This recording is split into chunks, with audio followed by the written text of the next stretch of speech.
Assalamualaikum warahmatullahi wabarakatuh. Saya Lulu Nurul Zakia, NPM 039. Perkenalkan, nama saya Siva Adelika dari Ilmu Komunikasi kelas A dengan NPM 045. Perkenalkan, nama saya Putra Dwi Kurniawan, NPM saya 032.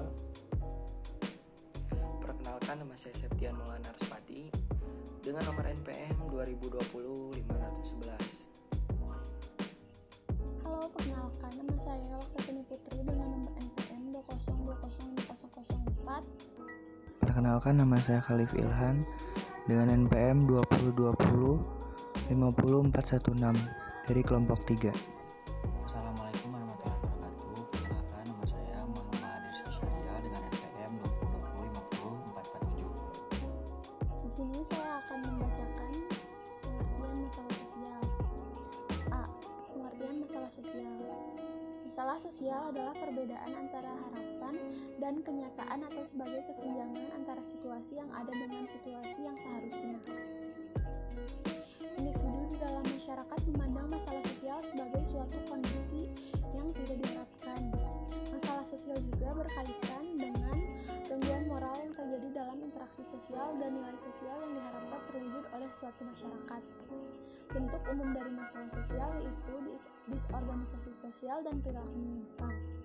Nah, ada juga pengertian masalah sosial menurut para ahli lainnya, yaitu 1. Menurut Risail, masalah sosial ialah suatu kondisi yang mempunyai pengaruh terhadap kehidupan sebagian besar warga masyarakat sebagai sesuatu yang tidak diinginkan atau tidak disukai dan yang karenanya dirasakan perlunya untuk diatasi atau diperbaiki. 2. Menurut Surjono dan Sukanto, masalah sosial merupakan permasalahan-permasalahan yang muncul dalam masyarakat bersifat sosial dan berhubungan erat dengan nilai-nilai sosial dan lembaga-lembaga kemasyarakatan. Jadi, pada dasarnya masalah sosial menyangkut nilai-nilai sosial dan moral. Oleh karena itu, masalah sosial tidak akan mungkin dibahas tanpa mempertimbangkan ukuran-ukuran masyarakat tentang apa yang dianggap baik dan apa yang dianggap buruk. 3. Menurut Raab dan Selznick, masalah sosial pada dasarnya ialah masalah yang terjadi di dalam hubungan antara masyarakat. Hal ini didasari atas tidak semua masalah dalam kehidupan manusia merupakan masalah sosial. B. Faktor masalah sosial. Terdapat 4 faktor penyebab masalah sosial di masyarakat, yaitu 1. Faktor ekonomi. Faktor ekonomi merupakan faktor terbesar penyebab terjadinya masalah sosial. Krisis global dan PHK dapat memicu tindak kriminal. Masalah tersebut didorong adanya ketidakmampuan seseorang dalam memenuhi kebutuhan hidupnya secara layak, misalnya pengangguran, anak jalanan, dan lain-lain. Faktor ekonomi juga dijadikan sebagai acuan maju atau tidaknya suatu negara, serta faktor ekonomi dapat mempengaruhi masalah sosial politik pada aspek psikologis dan biologis masyarakat. 2. Faktor budaya. Masalah sosial yang disebabkan oleh faktor budaya dipicu karena adanya ketidaksesuaian pelaksanaan norma, nilai, dan kepentingan sosial akibat adanya proses perubahan sosial dan pola masyarakat yang heterogen dan multikultural. Contohnya, kenakalan remaja, konflik antar suku, diskriminasi, gender, pernikahan dini, dan bahkan pengakuan hak milik kebudayaan lintas negara. Kebudayaan yang semakin berkembang pada masyarakat akan mempunyai peran yang dapat memicu timbulnya masalah sosial. Selain itu juga ada beberapa budaya di dalam masyarakat yang bisa menjadi masalah sosial, seperti budaya yang suka merambas dan fatalistik. Budaya suka merambas ini memberi kebiasaan kepada masyarakat untuk tidak berperilaku disiplin dan taat aturan. Dalam mengurus sesuatu misalnya, akan lebih suka potong kompas dan mengabaikan proses atau prosedur yang seharusnya. Maka merebaklah praktik-praktik pencalonan, suap, dan rendahnya budaya antri. 3. Faktor biologis.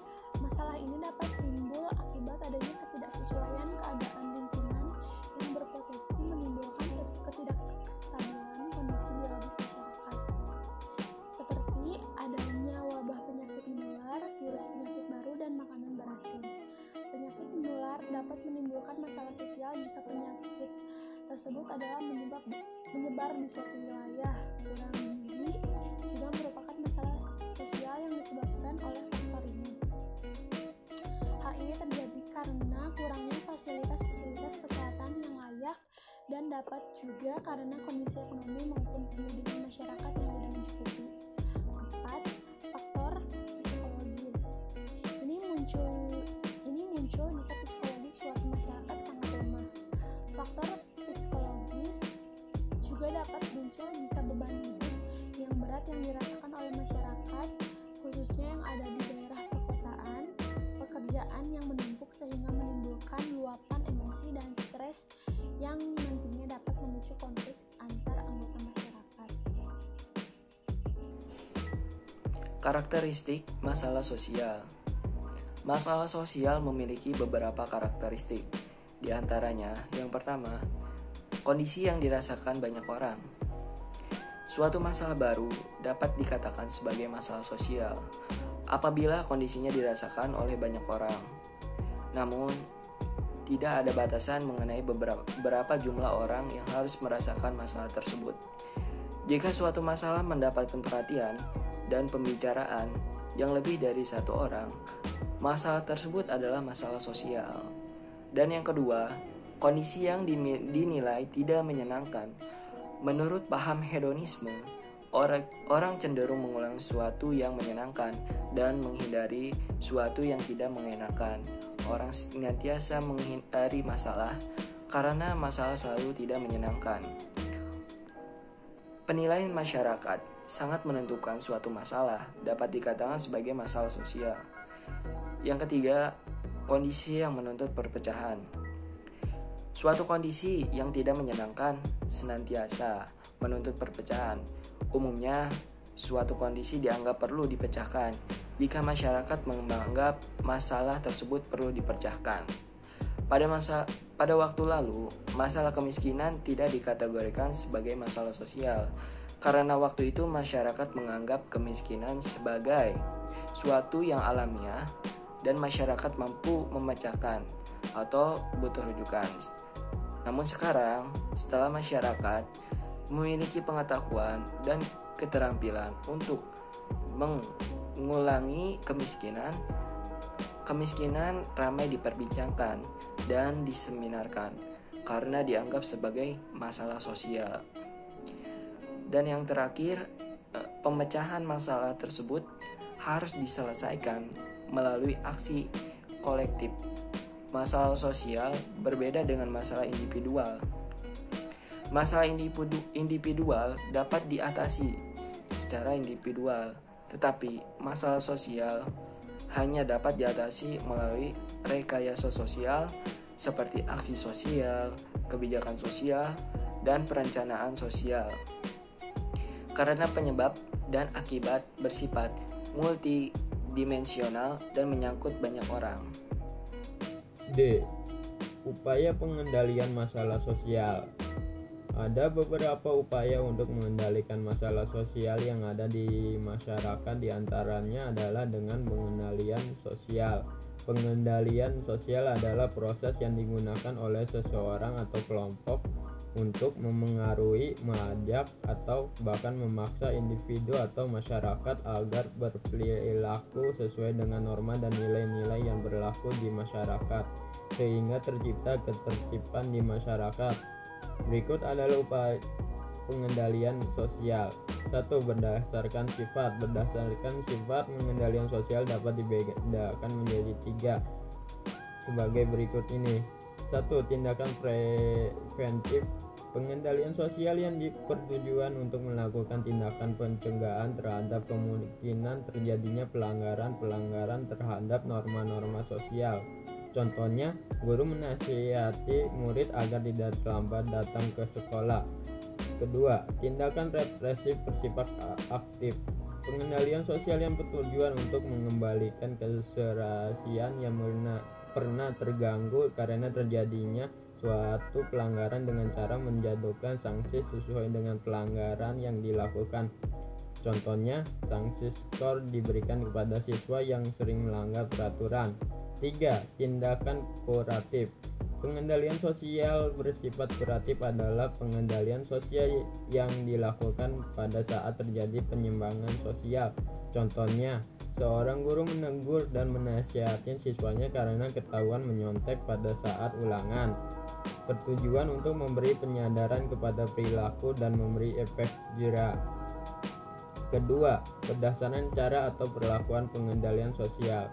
Suatu proses pengendalian sosial dapat dilaksanakan dengan berbagai cara, pada intinya berkisar pada cara-cara tanpa kekerasan atau paksaan, persuasif atau dengan paksaan, koersif.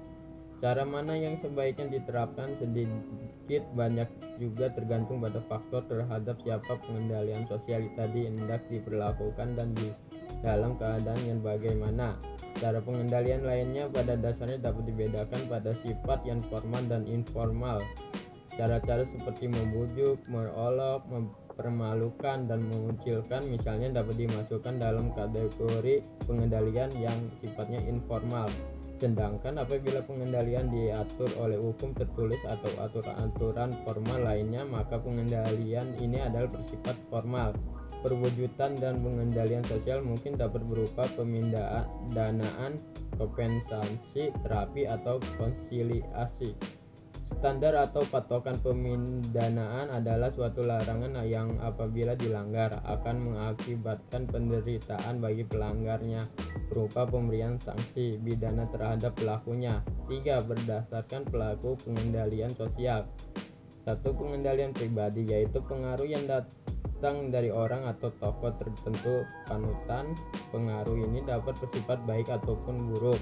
Kedua, pengendalian institusional, yaitu pengaruh yang ditimbulkan dari adanya suatu institusi atau lembaga. Pola perilaku lembaga tersebut tidak hanya mengawasi para anggota lembaga itu saja, akan tetapi juga mengawasi dan mempengaruhi terhadap kehidupan masyarakat di sekitar lembaga tersebut berada.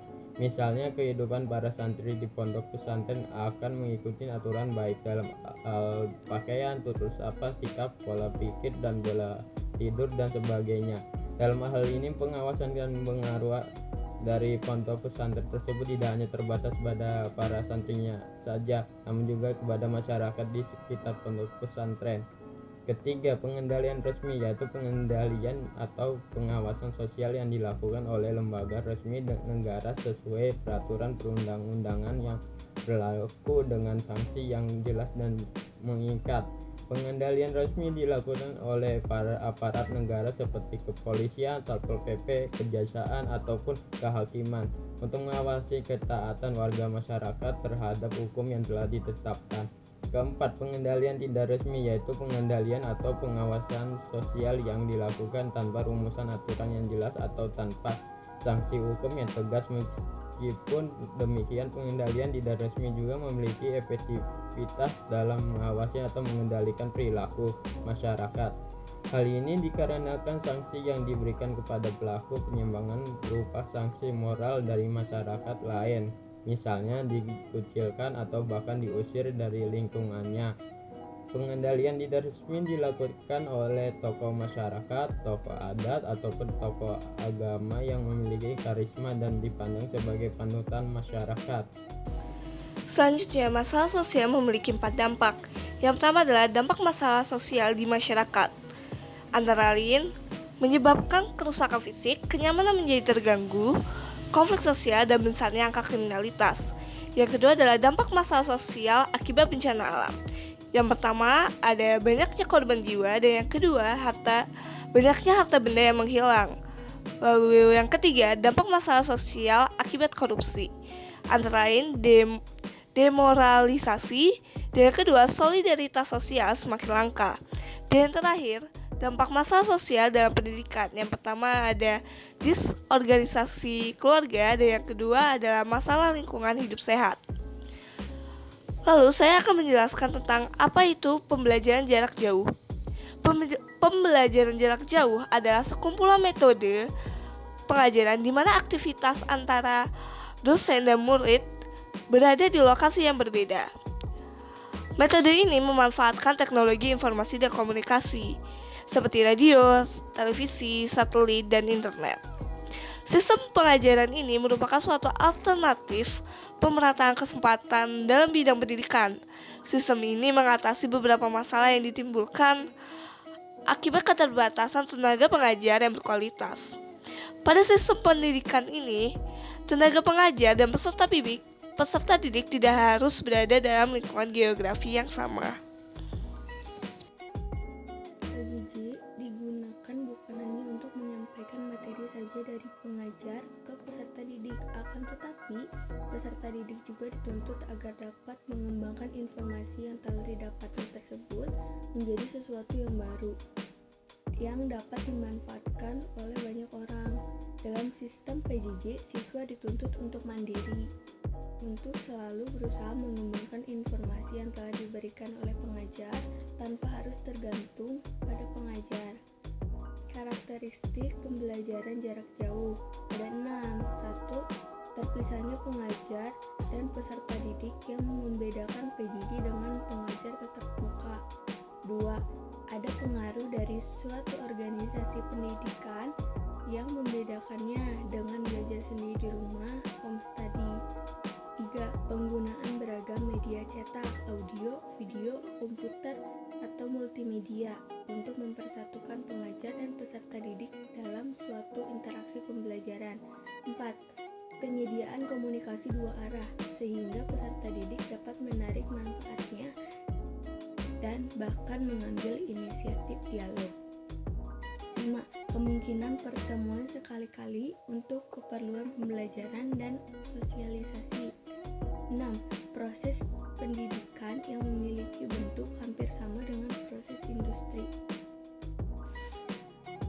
Kemudian ada prinsip pembelajaran jarak jauh. Prinsip yang menjadi landasan dalam PJJ yakni yang pertama kemandirian. Peserta didik dituntut untuk mencari dan mengembangkan sendiri informasi yang telah didapatinya, karena pengajar di sini hanya bersifat sebagai fasilitator.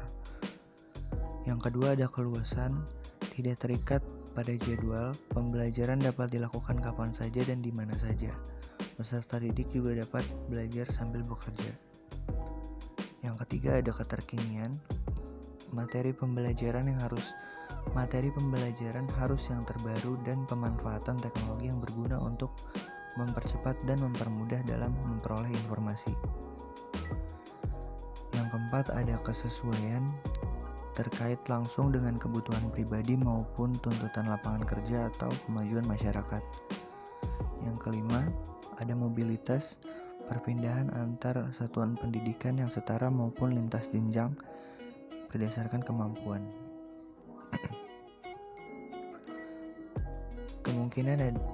Kemudian ada pembelajaran jarak jauh. A. Proses pembelajaran akan menjadi patokan kualitas proses pembelajaran itu sendiri. Beberapa langkah proses pembelajaran antara lain pemilihan program berdasarkan kebutuhan, pengaturan waktu belajar, waktu tes, dan lain-lain, mengikuti tutorial, memanfaatkan bimbingan dan konseling bila ada masalah. Dan kemudian yang B, agar program PJJ dapat berjalan dengan baik, kita harus mengetahui terlebih dahulu kondisi-kondisi yang mempengaruhi jalannya program tersebut dengan efektif. Adapun kondisi-kondisi yang perlu diperhatikan dalam program pendidikan jarak jauh antara lain logistik, persyaratan teknis, jadwalkan diri Anda sendiri dan bertahanlah pada jadwal yang telah ditetapkan. Dan kemudian terakhir jadwal diri Anda setiap hari Minggu untuk komunikasi umpan balik dengan instruktur melalui tutorial. Di masa pandemi ini kegiatan belajar mengajar berlangsung secara daring menggunakan sarana digital, dan tentunya ada beberapa dampak positif maupun negatif mengenai sistem pembelajaran seperti ini. Nah, di sini sudah kami rangkum ada beberapa dampak positif maupun negatif yang saya akan sebutkan. Dimulai dari dampak positifnya dulu. Dampak positif yang pertama adalah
secara lebih rinci mengenai pelajaran tersebut. Keempat, dosen atau guru sering lupa kalau ada kelas atau pelajaran. Kelima, sulit menghubungi dosen atau guru untuk menanyakan materi atau apa-apa aja yang ingin disampaikan. Mungkin sekian dari saya. Wassalamualaikum warahmatullahi wabarakatuh.